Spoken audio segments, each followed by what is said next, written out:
Hey, this is Kellen Goff, voice of Overhaul from My Hero Academia, and you are watching Spoiler Force.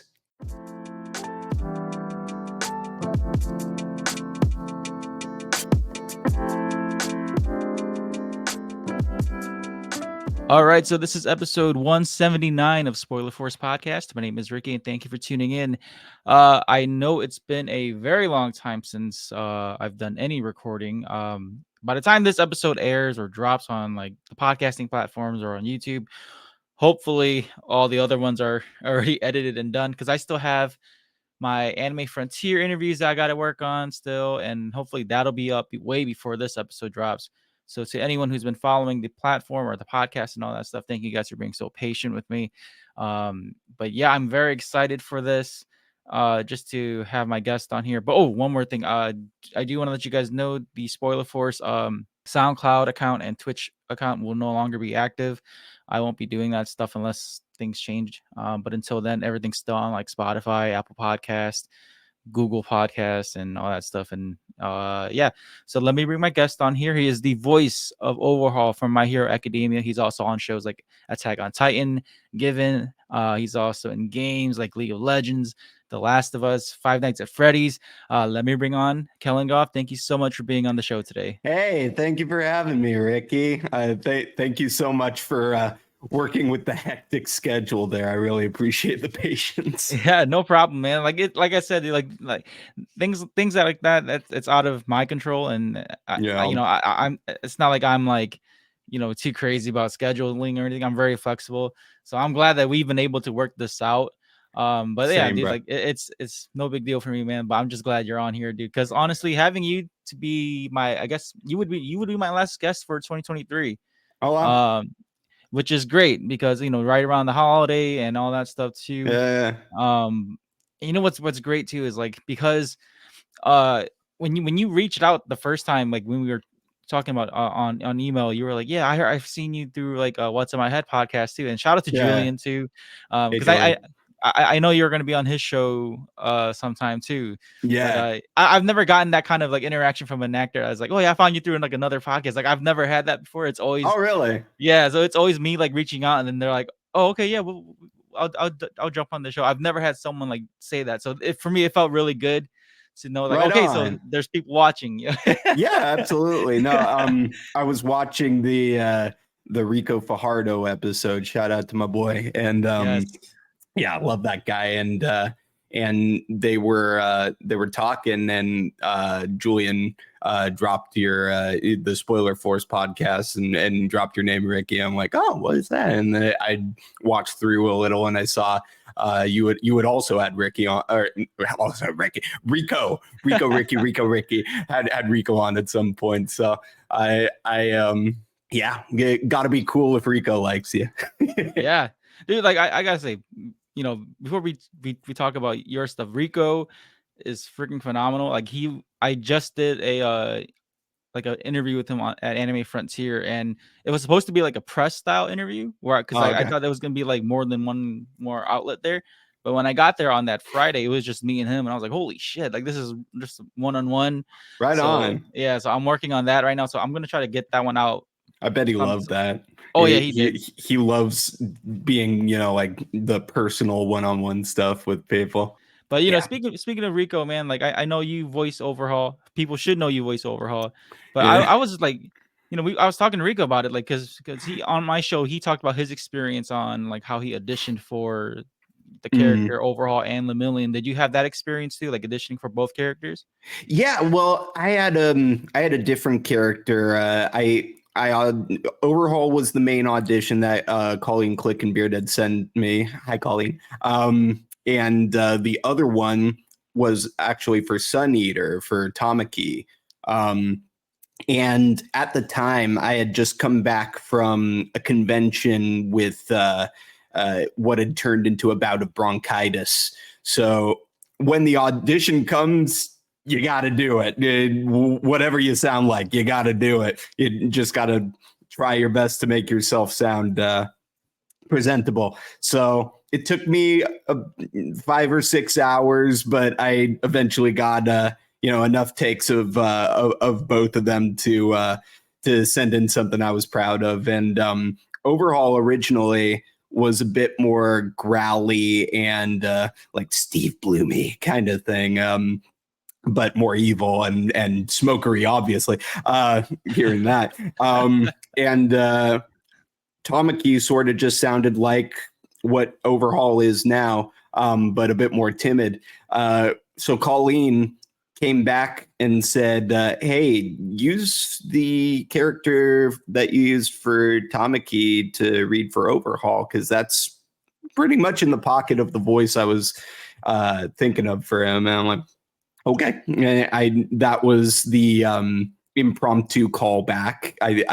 I'd say it is now. And I waited on like oh man, it was torture waiting to hear if I had gotten it or not, because at the time I wasn't really like in that much at all. It was just really Five Nights at Freddy's and some other here and there, but nothing really like that I had a huge role in. So this was like a huge opportunity. And then one day they reached out and said, hey, we want to book you for Overhaul. And you can ask my roommate at the time was Bill Butts. Shout out to Bill. And you can, I don't know if he remembers or not, but I was bouncing around the house. I was pretty giddy. And he was hyping up with me, so I was glad to be in the same place with him at the time, because I was stoked. Were you reading the manga or watching the show at all before you got on the show? Absolutely, yeah. The My Hero Academia I was like a mad nerd about beforehand, because I always loved superhero stuff, like Marvel and Ben 10 and what have you beforehand. And so everybody was recommending at the time. This was like huge, not that it's not huge now, but like people were really starting to get into it around season 2 and 3, and I think it was around the end of season 2 that I started getting into it. And I was like, I was reading synopses of, if that's a word, of the manga at the time, but like I was trying also not to spoil myself, because watching the anime was the main input for me. So yeah, no, I was mad into it beforehand, so to be considered for it was just a dream. Yeah, like you and Rico and the cast, man. Like I till this day, I still say season 4 was probably one of the best arcs. Like the Yakuza arc for sure was one of my favorites in My Hero. I'm glad. Just because like it was just so much intensity in there, and it's finally the start of like where Deku and some of the students learn like the real life like hero missions and stuff like that. But I mean, till this day, like that's still one of my favorite arcs. Like just the episode of Overhaul fighting Lemillion 1v1, and just seeing and when Lemillion loses his powers and all that. It's just so freaking good. Like I get goosebumps just like talking about it still. It's intense. It was intense. I think those episodes I did most of it remote from California, but there were some episodes where they wanted me to come over there for just a little bit, just so we could get sort of a rapport going of in-person directing, because that kind of chemistry between the actor and director tends to be important for finding emotional beats and stuff. You got to know each other. So I think those episodes were the ones that I had recorded at Funimation at the time. And man, doing that in person, like I was already like, oh, it happened here. These are the holy hallowed walls where they recorded they recorded Dragon Ball and all that. I was like already trying to keep it down nerd wise about it, but like, oh man, I think I ended up channeling that energy into the reads there.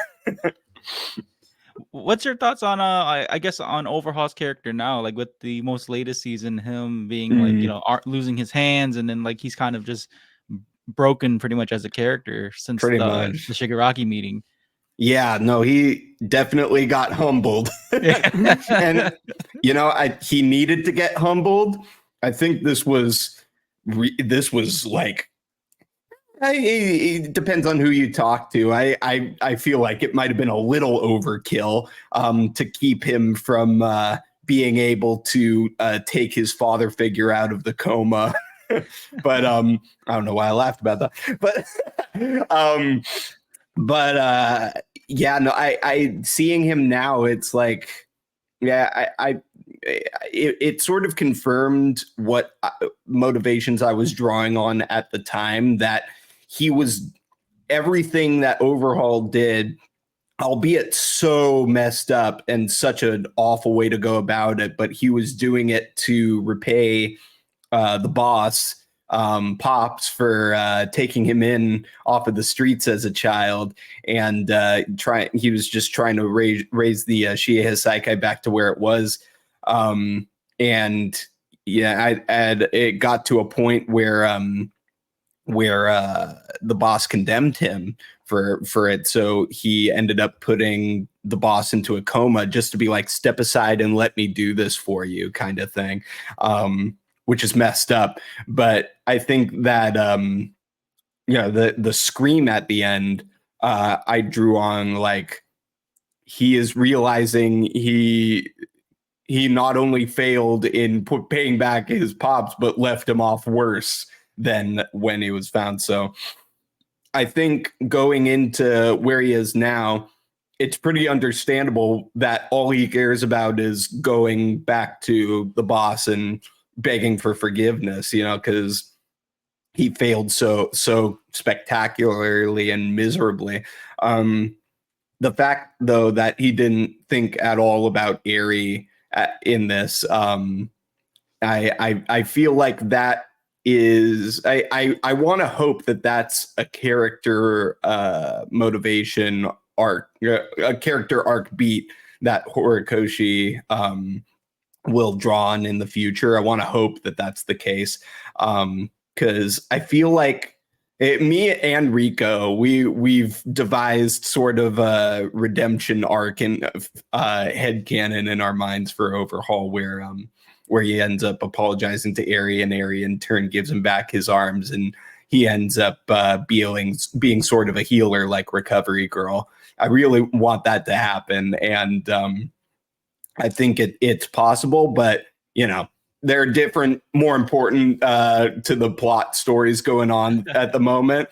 So one day maybe the wish list will come back in my favor. As of now, I'm really liking where the story is heading. No spoilers there. Yeah, I won't spoil any manga chapters at all. Even though it's spoiler for yeah. Well, the thing was, like, even with speaking with Rico, it was hard to like not talk about spoilers because we got so into like theorizing and like talking about character arcs and all that stuff. Right. All I can say is that I hope that they do, like you said, I hope that they do put Overhaul Overhaul into the story to where at least he can redeem himself. I think they are. I believe they are hinting something like that. They're just not showing it. I'm hoping so. Yeah. I want to believe deep down, when you embody a character, when you become a different person, I feel like you want to believe they're not all bad, So I would love to see some kind of redemption for the guy. So another show you did was Attack on Titan. You played Galliard, one of my Porco Galliard. Like that, Attack on Titan was probably one of my top 3 favorite anime of all time. Good taste. Yeah, it's just, with the ending this year too, and then like seeing how everything unfolded. Did you watch all that as well, or are you waiting for like? To be honest, I haven't had a free moment to, but I should get on that now that we have the week off, holiday week. But I don't know. I feel like once, spoilers, Porco died, that sort of just like, I don't know, that broke my heart a little bit for a bit, because I knew it was coming, but like, man, that was emotional, emotional to the point where now the Funko Pop is him dying. I think everybody likes that form of him the best, with the messed up hair and the smoke coming out of the side of his head. That's an actual pop? That's a pop. That's out now. Oh my god, I didn't even know that. I know they released the Jaw Titan pop. They released art of that. That's going to be on the Crunchyroll store, but okay. Porco as a human is going to be a Funko online store exclusive, and right now he's out in like special edition, because like that's always what happens when there's an exclusive. You also get a special edition for other territories in the world, and that's what's out right now. And I'm waiting for that. FedEx, please get here soon. I mean, like Porco's, his part in this story overall was still pretty short compared to like some of the other characters, though. But being able to voice him, what was your thoughts on this character in Attack on Titan? It's complicated with him because like he's already such a spoiled brat when he's a kid, sort of very entitled as to like where he is. He knows he's good and stuff, and he got humbled pretty dang quick when they chose Rhina over him. So sort of to see where he went after that, he's matured, and you see the points where like he has a soft spot for the youngins and stuff, but I think that's made him into a bit of a cynic. And yeah, it's a shame because like there's already so much going on in that world to be cynical about. So they add that to it too. But I think in that is sort of a motivation for him to prove himself further that he's the right choice now for the Jaw Titan. And I feel like he's certainly a force to be reckoned with while he's around. Before he was used as the Nutcracker.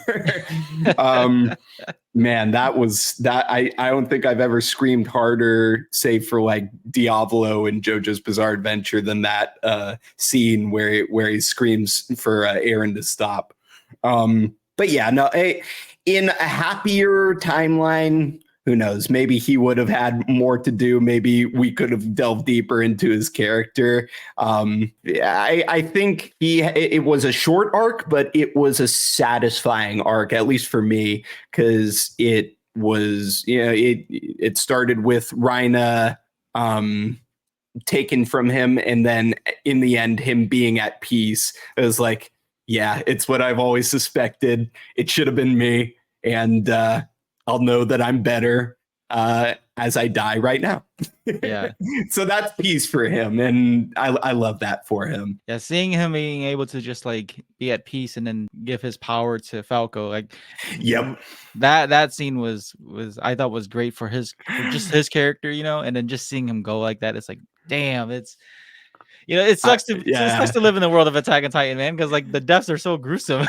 Yeah, I'm really good friends with Bryson Bogus, who voices Falco, and he's always like, the running gag is he's always apologizing to me. He's like, it was out of my control. I didn't know what I was doing, man. I'm like, listen, if I can give up my life so you can fly, so be it. I always say he gave himself up so Falco could fly. And that was his destiny. So he had a destiny as well, helping out Falco. And I'm at peace with that. Earlier you mentioned that you did like games like Diablo and all that stuff. I guess voicing for games, was that how you started? No, I think Diablo and JoJo's Bizarre Adventure. But yes, okay. I did do Diablo as well. That's funny. Okay. Yeah. Sorry, one more time. What was the question? Oh no, the question was like, did you start off in video games first when you did voice acting? Yeah, because video games, I came up with like when I was 13 is when I really started getting serious about the voice acting and acting stuff, and that was in 2007 when YouTube was really starting to become a force to be reckoned with. And so really all that we as amateur voice actors could do at the time was voice act for our own stuff, like comic dubs, and we did machinima of Super Smash Brothers Brawl at the time, or video games if we were lucky. There used to be forums called the Voice Acting Club that now have like a child forum also called the Voice Acting Club, but back then, that was the place to get auditions for stuff. So the first stuff I did professionally was definitely video game stuff, and still with indie developers that I work with today. So I'm very grateful to have come up in that way. Yeah, because I was taking a look at like your credits and all of that stuff, and Yeah. I kind of noticed all that. I was like, whoa, maybe Kellen is a gamer. Then I can see why he Oh, plays all these one voices on these hundo. games. Yeah, I just got this. What? I just got that thing there. That thing Ah, built okay. for some hardcore gaming. Yes, mad gamer, always have been, always will be. Camera, please stay. I'm sorry. I'm sorry. The framing's going to be screwed That's up. all right. Oh no, that's actually all right. It's good. Yeah. Yeah. So like, because I'm not much of a gamer myself. Like I play games casually, but like to play like games like League or Diablo and stuff like that, Yeah. I've never got into it. I've always like I have family who play that stuff, and like they're always like, man, you're missing out, Ricky. Like this is the life. And I'm just like, no, man, I've seen you guys play, like, especially like League. I give my cousins a lot of shit for Yeah.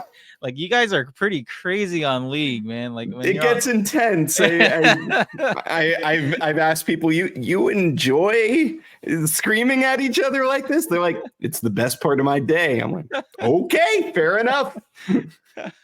And you mentioned being in Five Nights at Freddy, dude. Like, what are your thoughts on just seeing this IP like blow up the way it did? Because I still remember like my nieces and nephew were like still very little when they started playing this game, and like Yeah, much like Minecraft, I saw this and I'm just like, y'all like this? Like, it didn't look like anything fascinating to me, but then to that's see it. fair.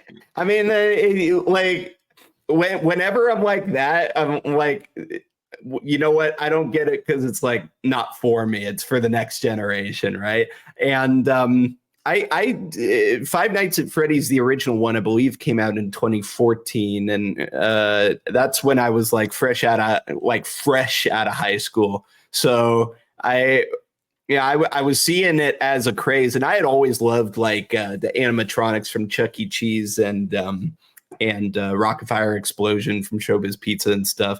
So seeing a video game about that finally was pretty fun to see.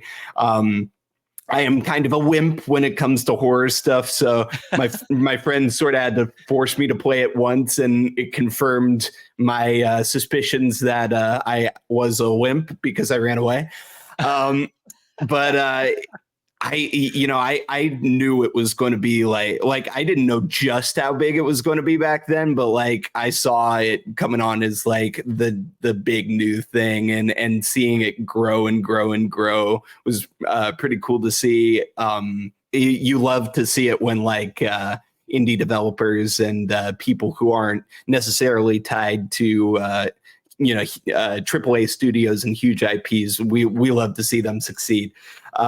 So like seeing that come up and sort of I feel like it inspired a lot of the indie scene at the time as well. The sort of the Steam Greenlight stuff, if that still exists, coming up.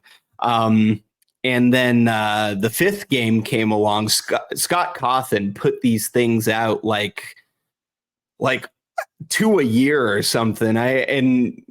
Apparently they were simple enough to make because it was like 3ds Max and Maya or whatever. I don't know any of that stuff. I've always wanted to learn, but it was simple enough for this genius to not even sarcastically, he's a genius. Simple enough for him to make a bunch. So when Fit 5 came around, he had said I forget exactly what he said, but it was like sort of an implication that he was done with FNAF and he was going to go do something else. So when the audition came along, I only saw that it was from Scott Cawthon. I thought it was for his new game or something because Five Nights at Freddy's had never had voice acting, but turned out to be Five Nights at Freddy's, and it turned out to be the first Freddy to ever get a voice, and I'm very grateful to this day to be able to say that. And just seeing it grow since is marvelous. It's even to this day, I just every time I see it grow more and more, I can't believe it, and so grateful to the fans and everybody that supports the series for keeping it going. And now we got a movie. Yeah, that I was And gonna say that's that. Like insane. because like I said, I wasn't too big on it, but seeing like my nieces and nephew play this game and like seeing them go crazy for just like a jump scare game like this, and I was like, okay, it's not for me, but the kids like it, and then to see Yeah, now like almost 10 years or maybe a little over 10 years later to have a full on motion picture movie out, and then crazy. just seeing like another whole new fan base come and like just watch this, and then it just kind of like opens the door for like more people to play this game or try to jump into the lore of this game. And then Baby nerds. We love baby nerds. and Keep going. Keep being nerds. Never let that die. and you also got to voice in the movie as well, right? I did. Yes, I got to be Foxy's diddly dums because they didn't at the time have the rights to the original sound, so Scott wanted me to record some that we could have the rights to for the movie. So that was fun to be able to be part of that. I had seen at the time that Freddie was cast as someone else, so I was like, okay, ship sailed, that's cool. But then I reached out and said, hey, I mean, if there's anything I can read for in the movie, I would adore the chance to contribute, and that was his idea. So I'm very grateful he thought of me. I'm glad that like when like there's games or anime that turn into big movies like that, like they still keep in contact with the voices of before, that way you guys aren't like all forgotten. I think it's a nice gesture of them to be like, hey, come in. Oh, 100%. I should say though, this was all Scott. Scott was the one who fought for me to be in the movie, and for that I'm eternally grateful to him. I should think of a synonym for grateful, but that's what I am. I mean, I'm grateful to the guy. I had no idea how to get in contact with anybody else. So I gotta thank Scott for championing me there. And some other games I've seen you work on, I was like The Last of Us and like and even let me pull up here. I wrote it down. No, you're good. You're good, man. Like The Last of Us and like again like League and Diablo. Like did you do mostly like a lot of like these monster type characters? Like how was that for you, like to be able to voice or to do sounds like that as an actor? That's what I wanted to. I always wanted to do as like a kid getting into this. So it was D. Bradley Baker was and is my biggest inspiration, and he does creature stuff for everything. So that's sort of it always been appealing to me, doing gross noises to annoy my mom. And I'm like, wait a minute, I can make a living with that. Oh, I'm gonna chase after that. So just honing that up into what it's become has been a wild journey, man. Last of Us was so cool because fun fact, I recorded Last of Us and League of Legends at the same recording studio, same booth.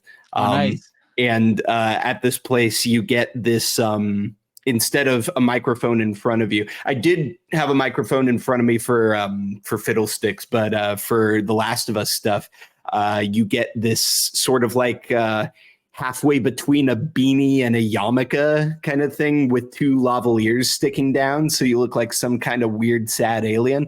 And but with that, you get like, when you have this mic in front of you, there's only so far you can move with it to be able to act with it and still sound good and still be viable for the sound editor. But with this beanie, I could do whatever. I could wave my arms around. I could walk around. I could do whatever. So there's actually the casting director, Becky Dodd, has recorded video of that session, and it's actually on my TikTok. If any of you want to scroll through that, also at Kellen Goff.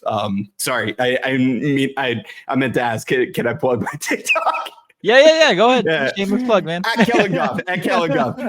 Thank you. Sorry for saying before asking.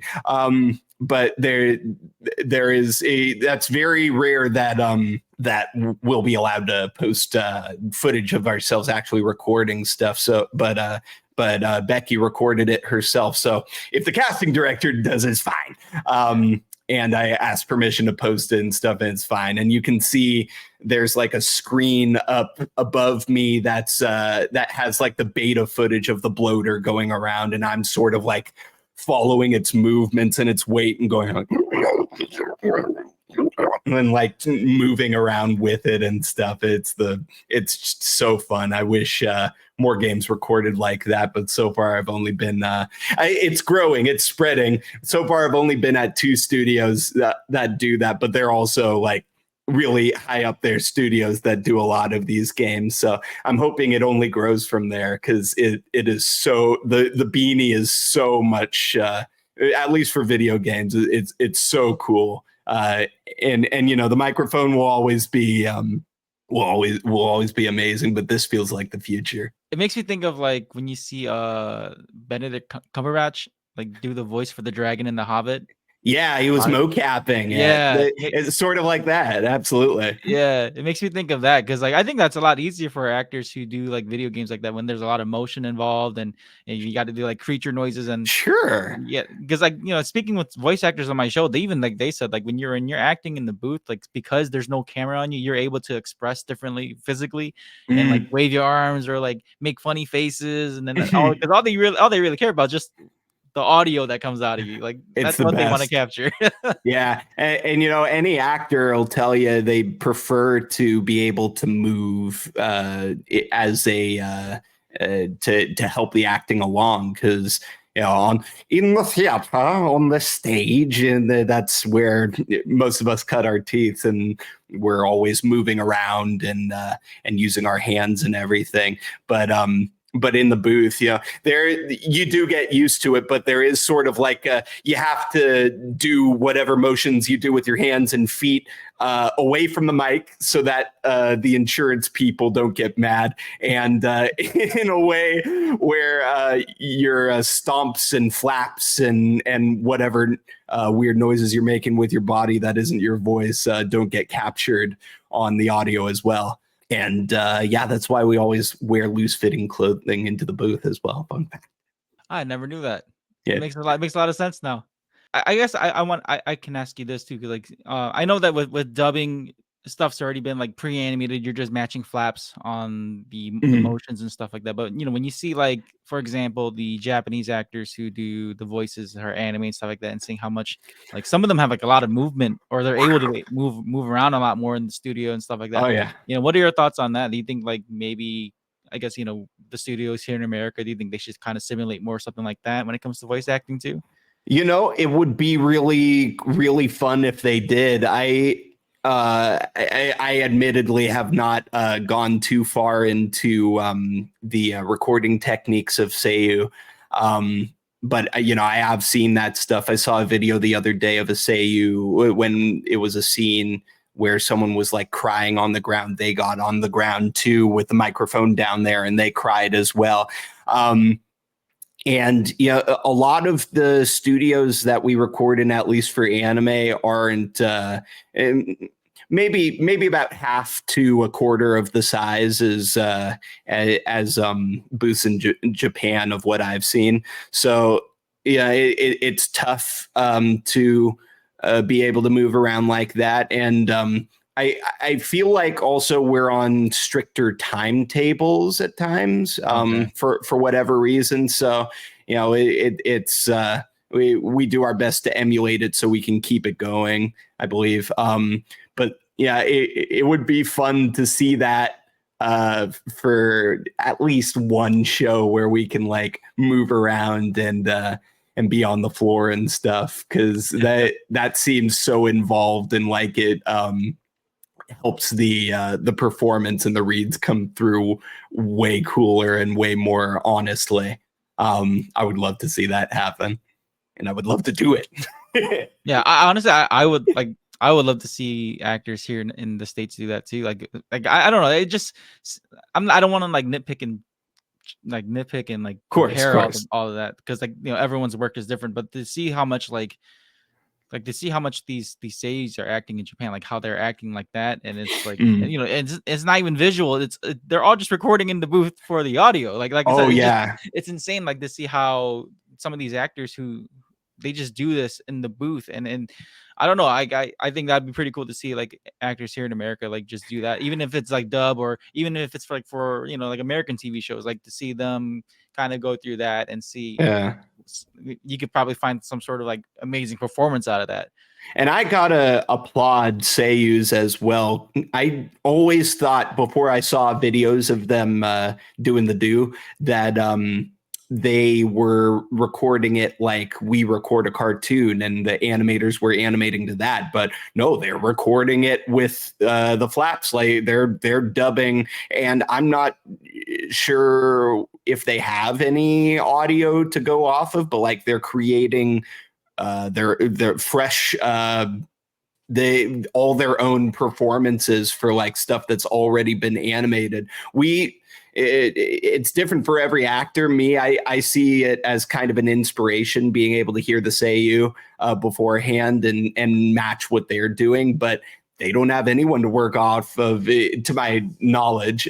So that's just a godly kind of training they got to be able to not only nail multiple cues, which is like multiple lines in multiple scenes in a row like that. Usually, like I go like most of the time I go like line by line if I can, just so I can like be sure I match it just right, because like I'm already like kind of blind as a dingbat, and I only have so much air and stuff. So like, but oh my gosh, seiyus can go like for the whole scene, and I'm just like, you're a god. They're just over there. I don't know. I don't know what school you go to learn that, but that is incredible. That is next level. That is insane. Have you been able to meet any seiyus by any chance? Like I guess throughout your travels and all that. Once and it was brief, but I did when we were doing the press tour for season 4 of My Hero Academia. We went to Anime Expo, San Diego Comic Con, and New York Comic Con, and I believe it was at Anime Expo where. So somebody might prove me wrong later, but I believe it was the seiyu of Mina Ashido that was there, and we got to be on the same panel, and that was really cool. I was really honored to be able to be on the same panel with the seiyu. I have not met any other, to my knowledge. I before I die, I would be honored at the chance to shake Kenjiro Suda's hand, because man, that guy is so multifaceted, so talented, and he's just an amazing actor. And I've done the dub for his voice, I think. No, I don't know how many times now, but I think he's the seiyu that I've shared the most roles with. So Nice. definitely Overhaul, Hans in Konosuba. Oh, I feel bad for forgetting the rest, but yeah. Oh, in Shin Ultraman, we share Alien Zero. That was cool. So yeah, I would love to meet Suda-san at some point. That would be a dream come true. Like ever since aside from Overhaul, but especially like the Nanami stuff that's been coming out for him. Yes. And like that stuff has been flying around like reels or like shorts so much. Like I see it so much, and dude, just, like to see that's just his speaking voice is insane. Yeah. To see, I see why everyone loves him as an actor. Like he's freaking crazy good. Yeah, he is. I would love to see. I'm sure it's online, but I would love to see him on the stage. I want to see how that presence translates to on camera or on the stage, because wow, he has a very emotive voice. And it's so distinctive, like it's him, like right away, like just hearing it, it's him.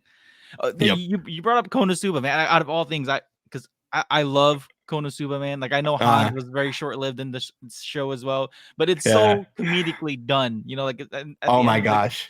like him and being in season 2 at the springs, and like he just wants to get away from like the crazy Yeah, he cult just wants to people. get away from all the soap. I don't know why he's at a place where people clean themselves. I think that's his fault. But you know, and you also got to be in the movie a little bit too. You know, how was that Hmm. experience? Like just to be able to be on a show like Konosuba, like you know, because this show itself, like I think they just dropped season 3 trailer too, not too long ago. For And I feel so bad. What's her name? so like, Megamine, yeah. yes, Megamine gets a season, or I believe it, if it's more than a season, I'm sorry, but at least this season focused on her, and that's really cool. Yeah, no, being in the movie was cool because he Hans came back, but only for a couple lines, so they were like, well, we got Kellen for 2 hours. What else can we get out of him? Here's Chakamiya from Megamine's clan. yeah, And because of that, then he came back for Megamine's season now. So it's like the gift that keeps on giving. And I loved working on it. And I still love working on it. In the beginning, it was directed by Alex Von David, who does, I believe, Sword Art Online and a lot of other animes as well. And he's one of my favorite directors to work with because he's such an actor's director. He will he'll make sure the feeling is there, you know. And we had a lot to get. I was booked for 2 hours, as you usually are. It's a 2 hour minimum most of the time. It's always a 2 hour minimum, but they don't always use the whole 2 hours. But we were trying to cram all of it into the 2 hours because it was doable, but it was still a lot to do. And at the time, well, at times we'll drop. We call it bombs. We'll drop for other voice actors if we know them well. So I forget who I was trying to, and bombs are meant to like be sort of like like you can. There's one on Kyle Phillips's Instagram. He directed. What was it called? He directed a show that Chris Sabat was on, and it's notoriously impossible to make that man laugh with a bomb. So there was one that they included in there, and that was the one time that made him laugh. I forget which actress they had, but they came into the scene and she was like, sorry, I had to make poopy. And one thing about voice actors, you can make any of us laugh with toilet humor. We're all a bunch of kids. So anyway, I forget who I was trying to drop a bomb for, but Alex was like, Kellen, the whole show's a spoiler, no spoiler. Or sorry, Alex was like, Kellen, the whole show is a blooper, no bloopers. I'm like, okay, fine. So it was pretty straightforward, and he's right. The whole thing is brilliantly written. It translates so well over different languages. I can watch it in sub or dub, and it's funny both ways in different ways. You know, so such a pleasure and such an honor to work on that show. Like Konosuba, sorry, but Konosuba has been like, that was a show that I just watched on a whim. Like I had a family member that was like, just watch this. I know you don't like all the isekai stuff, but trust me, watch this one. It's a good laugh. And I just took it at that. I was like, okay, you know what? If I just want to find something funny, I'll watch it. Like I got hooked, and I'll just seeing how crazy funny this show is, how it's written. I love how it's like when you see the viewpoint of Kazuma, the protagonist, like he's pretty much like us, level-headed thinking, and he's in this world where like people are crazy and it's just him. Some would call him a gentleman of culture. Yeah, some would. Yes. Like the way how he thinks and how he reacts is like, it's kind of like how most guys would act out right now. It's that's what makes it hilarious. And then, he's got to deal with his team, who is like, the useless goddess and the crazy explosion girl, and he's got to put up with that, and just like seeing all of them work together, and it's like the most dysfunctional team, but then they always like find the biggest victories together as well, which is hilarious. Yeah. It's just it's a very unique show and uniquely funny. Well, I also wanted to ask you as well, like, you said you've been voice acting since you were young. So, was there any other things that you wanted to do aside from acting? Like, are you doing like any Twitch streaming at all or anything like that? Yeah, I used to do Twitch streams, but I have the deadly duo. I am autistic and I am an introvert. So Twitch took a lot of energy to be consistent with. I have to applaud people who are consistent with Twitch, because that is a lot of energy to have on a daily basis. And I can barely get through auditions without being socially tired. So I sort of have to sprinkle it where I can. But for a time, I did do that, and that was fun. Other than that, my main thing that I do otherwise on the internet is I'm with a YouTube channel called The Ink Tank. And most of what the Ink Tank does is Ben 10 related. A lot of introspective video essays into why things are the way they are. A lot of lore stuff, a lot of what if stuff. And it's just this brilliant team of creatives. Kuro the artist, O.R. Ash, Hershey, Fro the bro. And we're all just always like firing on all cylinders on the creative thing. And the main thing I'm doing with them is a comic dub of a comic that Kuro the artist started a while ago called 5 Years Later, which is basically a story about it's a crossover story between Ben 10 and Danny Phantom 5 years after their respective series finales.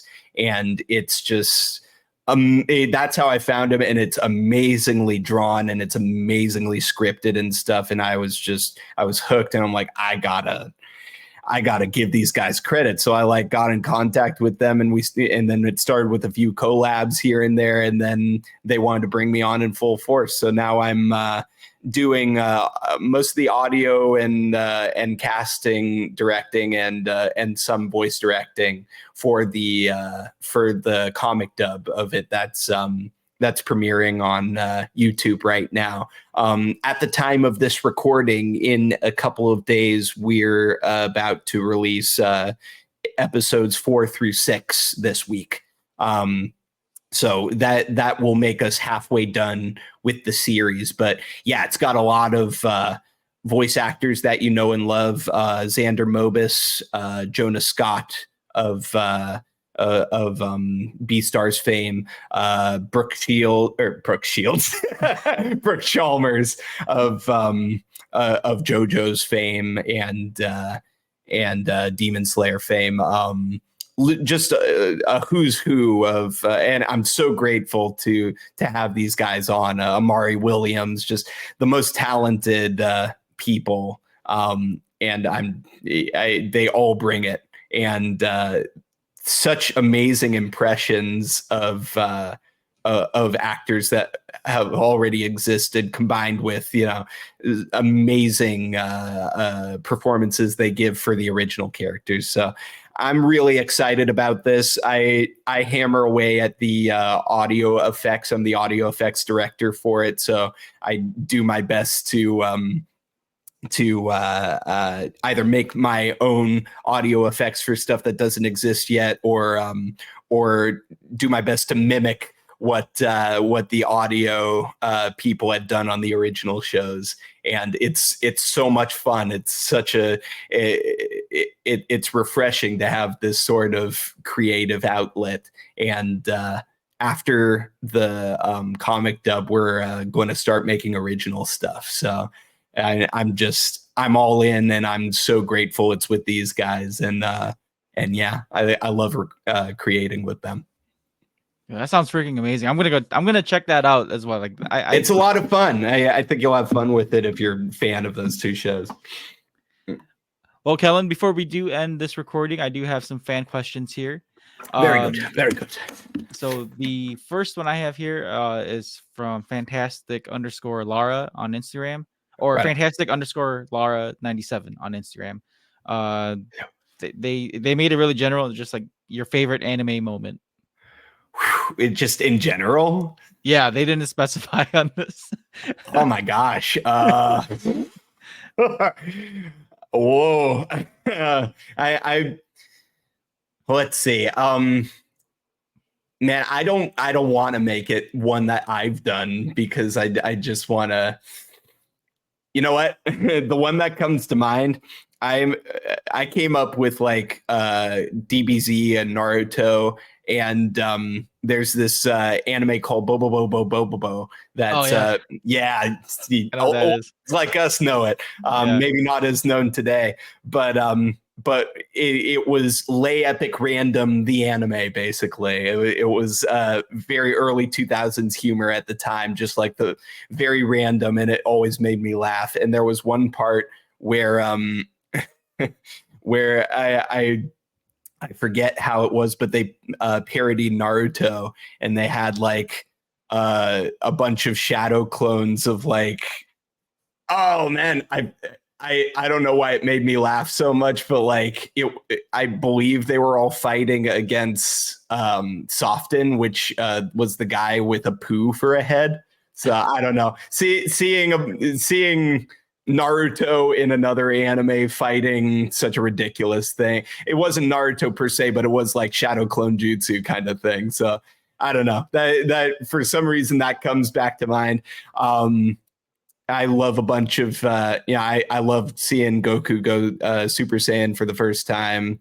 All of Naruto's story beats, seeing him discover Rasengan. Yeah, I don't know. That's such a widespreading thing that it's hard to pick just one. But I hope that was sufficient, Lara. All right, this next one is from Julian. Again, shout out to Julian. Hi, Julian. He asks your top 3 moments from your acting career. Oh my gosh. Top 3 moments from my acting career. Can it be like the career at large, or does he mean like actually acting? Because there's more that I think I'd say from your voice acting career. So like when I'm actually voice acting, as opposed to like the promotion that are around it and the convention stuff. Right. Let's see.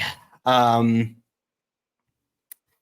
definitely the Overhaul finale sticks out to me because that just that was some of the most emotion that I'd ever that's ever come out of me, really. When he did that final blood curdling screen. I'm sure I'm going to think of other stuff later, but this is just what comes to mind. I loved being able to be I have a soft spot. My favorite kind of character is just the little guy, the little sidekick character that's also maybe like a little creature thing. I like Morph from Treasure Planet, basically like that. So being able to be a wingman for Valorant was big for me because I had always wanted that kind of thing. So that's what I'm proud of. And I feel like I would be doing it a disservice if I didn't say that I was so grateful to be in the FNAF movie as such an iconic character song and noise. That was definitely a big moment for me. Yeah. I'm struggling to honorable mention when I got my my Taft-Hartley into the industry, which is to get into the SAG-AFTRA union, you have to be in a SAG-AFTRA thing. So my first union role was in Rock Dog, which was a movie back in the day by Ash Brannon, I believe, and I got to be this little radio announcer for Eddie Izzard's character, and that was pretty freaking sweet because at the time I was just like an online voice actor, and I was like, what am I doing in this like professional recording studio, like going in right after Sam Elliott? Like, I don't know, that I think that's up there as well. So that's 4. Sorry, Julian, I broke your rules. And then last one here is from Rico. Rico, he actually asked this My during brother. our interview at Anime Frontier, but I mean you kind of touched up on it already. But he just like he just asked like to kind of talk about your Overhaul redemption sequence. But I mean you touched up on it a little bit already earlier. Sure, Maybe kind of expand just a little bit. Yeah, expand just a little bit without giving too many spoilers. Yeah, no. So even though we're on Spoiler Force, the podcast, gotta be nice to the anime watchers only. So for sure. Well, what I would love to see specifically if he did turn into, if not a hero, then at least on the hero's side, I would love to see him be some kind of protege to Recovery Girl, because not only would it be hilarious to see Recovery Girl like whacking Overhaul on the head and saying, wrong, you're doing it wrong, do it like that little old lady putting Overhaul in his place. That would be adorable. But I don't know, I feel like he would be a cool nurse to have around the UA campus afterwards, and people come back, it's like, wait, weren't you that guy from the, I was like, yeah, I'm retired from that now. I don't really do that anymore. This is my new thing. Do you need anything healed? Yeah. So that's where I'd love to see him go. And I'd really love to see the rest of the Shie Hasaikai 9 or 12 or whatever number it ended up being there. I would love to see them get some sort of redemption or peace as well, because I think they're all they're all very grateful to Overhaul for being given a second chance. I think now they can do something really good with that second chance if Overhaul releases his grasp on them as you owe me, you belong to me kind of thing. Yeah. Well, that's a good way to end the show. And here's hoping. But I do gotta say though, like I think if let's say if Overhaul does have a chance to redeem himself, I would love to see him and Lemillion have like a final chat with each other too. Yeah, that'd be great. Them bury the hatchet kind of thing. Yeah, I think that'd be really cool to see them two, like after fighting each other, either one, work together, or two, just like I said, bury the hatchet and just like talk it out. Yeah, them taking out the trash together. Yeah, he'd say trash, huh? And Overhaul would be like, ew. It's perfect joke, Horikoshi-san. It's perfect joke. You can have that one free. Well, Kellen, again, before we do wrap things up here, how can folks follow you if they want to follow you on social media and stuff like that? Yeah, so I'm at Kellen Goff on pretty much everything except for Facebook, where I'm at Kellen Goff VO, but whatever, who goes on Facebook anymore? I mean, people still go on Facebook. I shouldn't say that.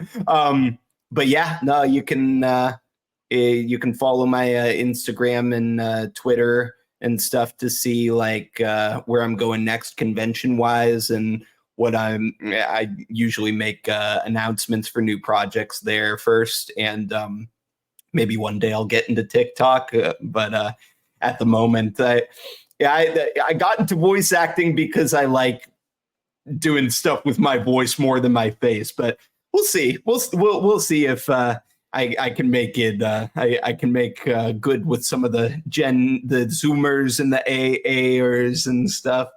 I'm a grandpa to them now. We're old now, man. We're old. Yeah. But I'm trying to keep current with what they like and stuff. So yeah, I would love to do more of that if I get the time. Yeah. Well, I give you props for trying it, man. Some people don't even Thank do it you. at all. Thank you. I mean, look, most of the FNAF stuff, I feel like Security Breach wouldn't be nearly as widely recognized as it is if not for TikTok and the memes it's made of Freddy and Among Us with Freddy and Sun and Moon and all that. So I definitely had to check that out. And now I'm addicted, and my mom and I send each other like TikToks of cows and stuff. So and it's a nice bonding experience too. Well, Kellen, thank you so much for your time, man. I really appreciated this. It was awesome to talk to you finally. Yeah, likewise. Thank you for having me. This was a blast. But yeah, to anyone who's watching or listening, please follow Kellen. Again, I'll have his links in the show notes and all that stuff, so you can find him on his social media platforms like that. Make sure you like, share, and subscribe to Spoiler Force. Again, please be patient. By the time this episode drops, I hope I have everything that I'm behind on up. So I'm gonna try to push as much content as I can out, and that way I can catch up with what I need to do. Again, be patient. It's worth the wait. Follow Kellen, follow Spoiler Force. Thank you guys so much, and have a great day. Oh, how you do the thing that singers do? There we go. Yeah.